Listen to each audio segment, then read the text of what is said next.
जय हिंद दोस्तों। तो चलिए आज संविदा की परिभाषा डेफिनेशन ऑफ कॉन्ट्रैक्ट देखते हैं कि ये कॉन्ट्रैक्ट की क्या डेफिनेशन है और कॉन्ट्रैक्ट के लिए क्या क्या एसेंशियल एलिमेंट्स है। जब यानी कि एक कॉन्ट्रैक्ट तैयार होगा, कॉन्ट्रैक्ट बनने के लिए क्या क्या यानी कि आवश्यक तत्व हैं वो भी हम जानेंगे और कॉन्ट्रैक्ट के टाइप्स भी जानेंगे हम।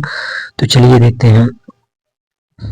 भारतीय संविदा अधिनियम भारतीय संविदा अधिनियम कौन सा हमारा 1872 है। और भारतीय संविदा 18 अधिनियम 1872 की धारा 2H में क्या दी गई है, संविदा की परिभाषा कॉन्ट्रैक्ट की डिफिनेशन दी गई है। इसके अनुसार वह करार जो विधिता प्रवर्तनीय हो संविदा है, यानी कि जो विधि द्वारा प्रवर्तनीय है। An agreement enforceable by law is contract. An agreement जो भी करार है जो विधि द्वारा प्रवर्तनीय है, यानी कि जो विधि द्वारा यानी कि वाद योग्य प्रवर्तन किया जा सकता है विधि के द्वारा, उस वो ही क्या है, करार है। यानी कि वो क्या है, कॉन्ट्रैक्ट है। जो भी करार ऐसा होता है जो विधि द्वारा क्या है, प्रवर्तनीय है, वही संविदा है। तो चलिए कुछ विधि शास्त्रियों ने अलग अलग डेफिनेशन दी है, उनके अनुसार भी हम देख लेते हैं। तो सामान्य के अनुसार संविदा एक ऐसा करार है जो दो पक्षों के बीच दायित्व का सृजन करता है एवं उसकी व्याख्या करता है।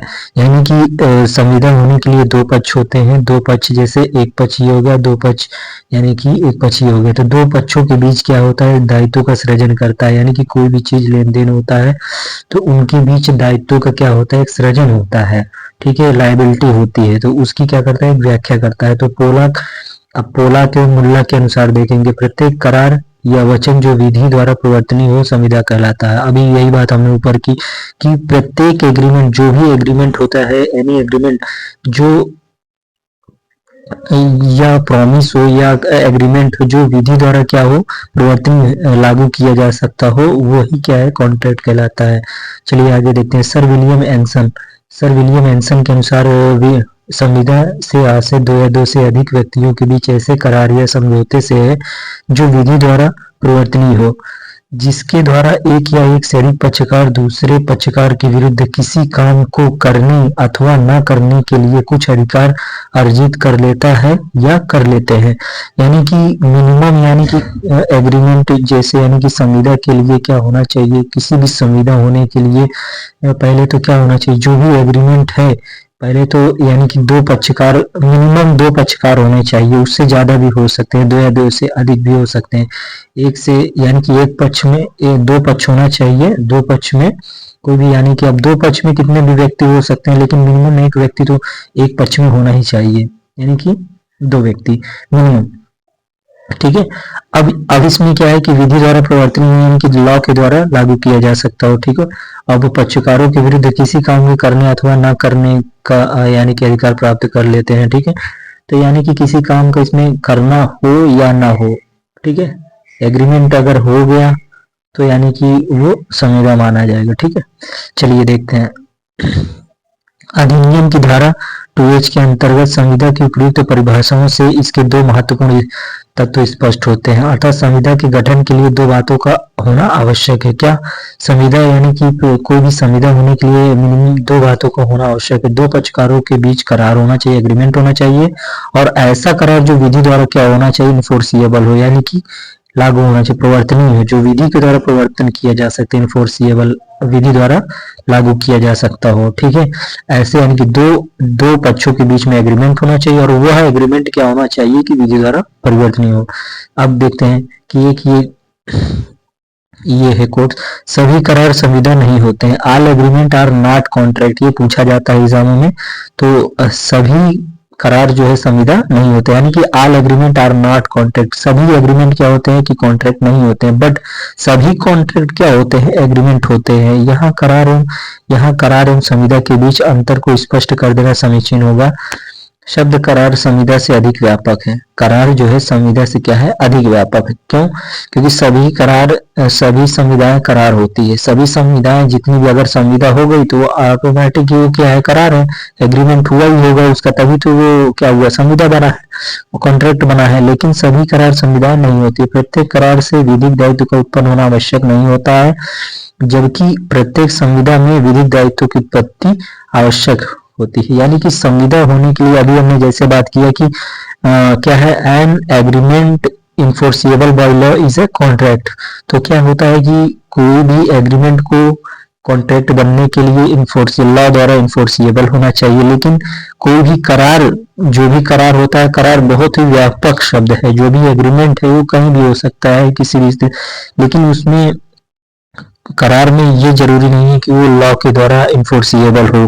ठीक है, तो प्रत्येक करार और संविदा के लिए इन्फोर्सिएबल, लॉ के द्वारा इन्फोर्सिएबल होना जरूरी है। तो इसीलिए बोला गया है कि प्रत्येक करार जो है संविदा नहीं होता, लेकिन अगर संविदा है तो वो ऑटोमेटिक क्या है कि करार हुआ होगा उसका, तभी तो वो संविदा बना है।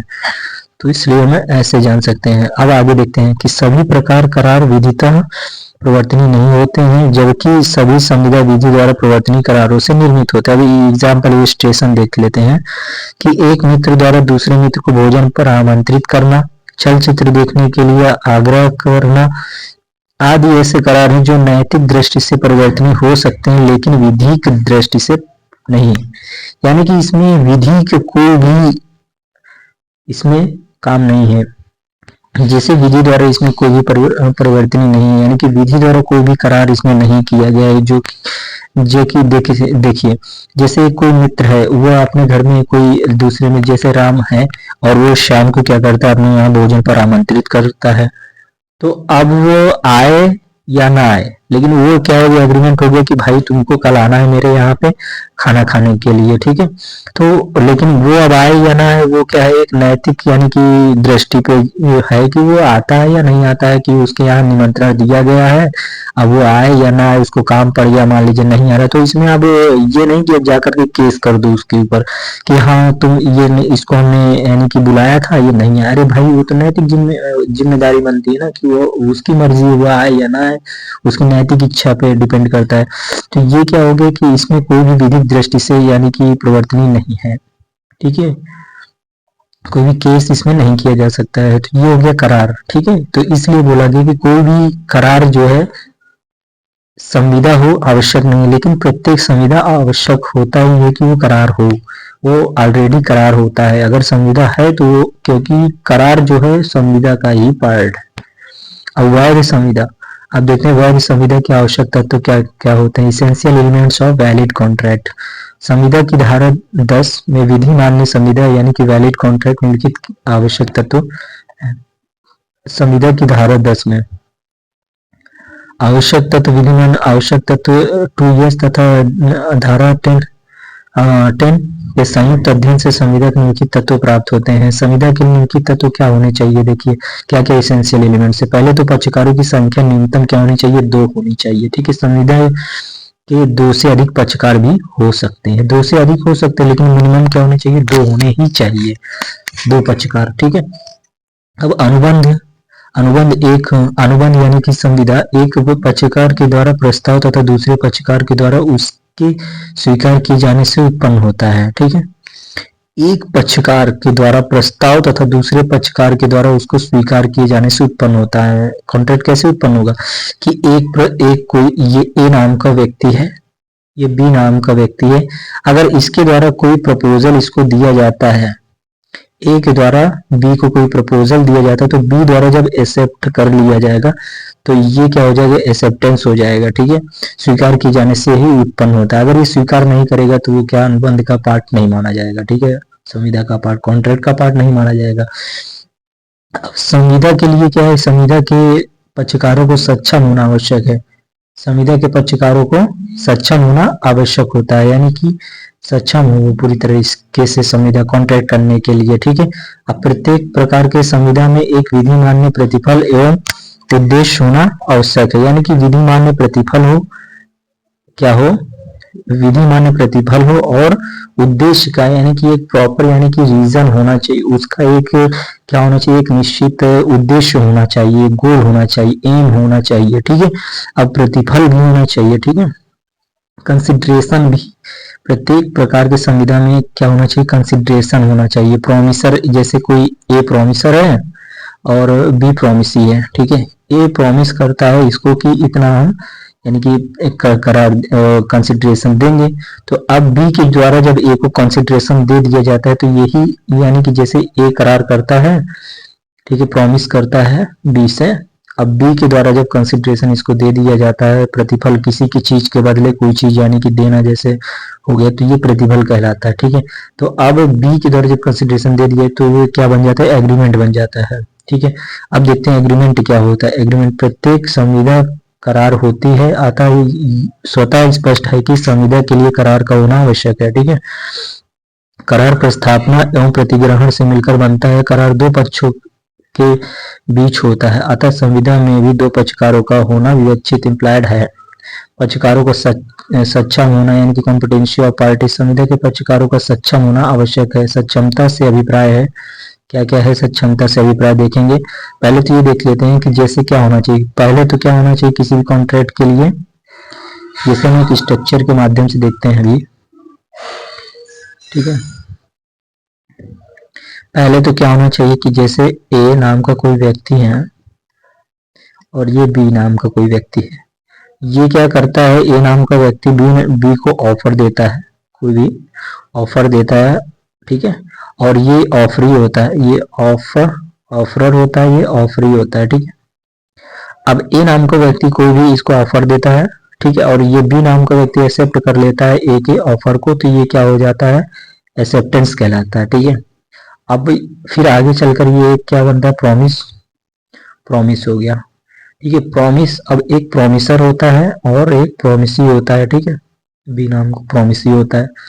अब ये प्रॉमिस को जब यानी कि ए नाम का व्यक्ति बी नाम को करता है तो बी द्वारा ये प्रॉमिस को एक्सेप्ट कर लिया जाता है। ये प्रतीक यानी कि बी नाम का व्यक्ति इसके बदले में क्या किया जाता है, एक प्रॉमिस करके उसके बदले में क्या देता है, प्रतिफल देता है, कंसिडरेशन देता है, और ये फिर आगे चल के एग्रीमेंट बन जाता है। दोनों के बीच एग्रीमेंट हो जाता है, और यही एग्रीमेंट जब यानी कि लॉ के द्वारा यानी कि एन इन्फोर्सिएबल बाय लॉ यानी कि लॉ के द्वारा इन्फोर्सिएबल हो जाता है, तो वो क्या कॉन्ट्रैक्ट बन जाता है। ठीक है, अब दो पक्षकारों का सक्षम होने में क्या क्या दिया गया कि पक्षकार प्राप्त हुआ या वयस्क हो। ठीक है, यानी कि 18+ एज हो चुका हो, वयस्क हो, वे स्वस्थ चित्त के हो, यानी कि उसका यानी कि स्वस्थ चित्त हो, एकदम से माइंड उसका स्वस्थ हो, संविदा करने के लिए किसी भी विधि के अधीन अनर्ह यानी कि डिस्क्वालीफाई न हो। ठीक है, उदाहरण जैसे अवयस्क व्यक्ति भागीदारी की संविदा नहीं कर सकता। विधि के अधीन अवयस्क केवल भागीदारी के लाभों में सम्मिलित हो सकता है, धारा 30 भागीदारी अधिनियम में बताया गया है। स्वतंत्र सहमति का होना, फ्री कंसेंट होनी चाहिए। प्रत्येक करार पक्षकारों की स्वतंत्र सहमति से किया जाना आवश्यक है। स्वतंत्र सहमति स्वतंत्र होती है यदि वह क्या हो कि प्रपीड़न यानी कि कोएरेक्शन, धारा 15 में कोएरेक्शन से यानी कि प्रभावित ना हो। असम्यक अंडी इन्फ्लुएंस नहीं होना चाहिए, धारा 16। कपट यानी कि धारा 17 के अनुसार कपट नहीं उसमें शामिल होना चाहिए। दुर्व्यपदेशन, मिस रिप्रेजेंटेशन नहीं होना चाहिए, यानी कि किसी चीज को आपने यानी कि खराब तरीके से रिप्रेजेंट ना किया गया हो, यानी कि उसमें कोई यानी कि क्या हो कि जैसे किसी चीज को आपने गलत क्या कर दिया, रिप्रेजेंट कर दिया, किसी करार को करने के लिए कोई चीज को आपने गलत तरीके से रिप्रेजेंट किया, ये नहीं होना चाहिए। धारा किसमें दिया गया, दुरुपदेशन, मिस रिप्रेजेंटेशन, धारा 18 में से किसी एक या अधिक से प्रभावित ना हो तो इसको क्या कहते हैं कि ये स्वतंत्र सहमति होगी। ठीक है, अब आगे देखते हैं कि विधि शास्त्र की स्वस्थ परंपरा में कपट एवं दुराभिसंधि पवित्र से पवित्र समव्यवहार को दूषित कर देती है। संविदा का भी इनके परे होना आवश्यक है। भाऊराव